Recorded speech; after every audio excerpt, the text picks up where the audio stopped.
Hey everybody, this is Zach from Myshire Farm, and we are back again with another video to help you on your journey with Coturnix quail and becoming more self-sufficient. In this video, we are going to talk about the top 5 most frequently asked questions on getting your quail ready to start to lay eggs. We're going to talk about lighting, square feet, male to female ratio, feed, and troubleshooting, such as bumblefoot and missing feathers. Now before we begin, please hit that like button and subscribe. While you're at it, hit that bell. That bell will give you notifications on future videos that we post. And believe me, what we have coming up, you do not want to miss. Starting out with the top 5 most frequently asked questions is lighting. We recommend 15 to 18 hours of light a day. Now obviously, you want to use as much natural light as possible. Ideally, you're going to use full spectrum lighting as well, but any lighting will do, so don't overthink this one. All you need is 15 to 18 hours of light a day to get maximum production out of your Coturnix quail.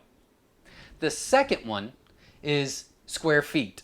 Now, in the brooder program, in the brooder process, we recommend 6 quail per square foot, and that's from day 1 until the end of week 3. Once they're that old, we move them to the grow out pens, and we change the square feet from 6 quail to 3 quail per square foot for jumbos and 3.5 quail for everything else. So we recommend 3.5 quail per square foot or 3 quail for jumbos to get you hens and males looking good, happy, and healthy the entire lifespan. The third question that I get is male to female ratio.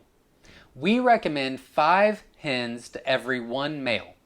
The reason we say that is because if you have a 5 to 1 ratio, you're going to be in the mid to high 80% range for fertility. But your hens will not be overbred, and they will look very happy and healthy the entire time they're laying. So that's why we recommend a 5 to 1 ratio. The fourth question is feed. Now from day 1 until week 10, we use a crumble starter grower.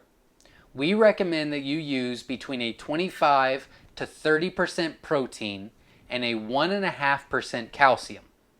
This will get them to maximum size so that they can be happy and healthy their entire production cycle. Now, from week 9 to 10, we change the feed and we give them both. We give them a starter grower and we also give them a layer so that they can get used to it. Once they're 9 weeks old, we start transitioning to that layer feed, which means that 25 to 30% protein needs to go down. It needs to decrease to be between 15 to 20% protein. And the calcium needs to increase from 1.5 to 3.5%. This will help them produce the eggs to make them happy and healthy and live a long, productive life. We're going to get into feed later on in another video, but that's what you need to know right now. Now, the last question that I get quite a bit is troubleshooting. Bumblefoot. Bumblefoot, long story short, is typically because they get a sore or an open wound on their feet. An infection comes in. You can fix this by trying to get the infection out, but I want to talk about why it happens. It is usually because the wire that they are on is too rough. So you could use a coated wire. You can also get some stuff at a big box store to put it on the wire to make it more smooth, or you can sand it down. But the reason why they get bumblefoot is because their feet are too sensitive for the wire. So you need to make it as smooth as possible. The second troubleshoot is missing feathers. Now, it could be because they're overcrowded, the square feet isn't right. It could be that the male to female ratio is not correct. Or it could be that one is being more dominant than everything else. So you want to look for anything that is a little bit more aggressive. You do not want to keep aggressive quail. Anytime in our quail barn that we find an aggressor, we separate it immediately and we get it out of our breeding program. Usually it's going to be a male, sometimes a hen, but most of the time it's going to be a male that's overly aggressive. Switch that out with a different one, it'll fix the problem. If you're missing feathers, again, it could be an overcrowding issue, or it could be that the ratio from male to female is wrong, but it also could be an aggressive male.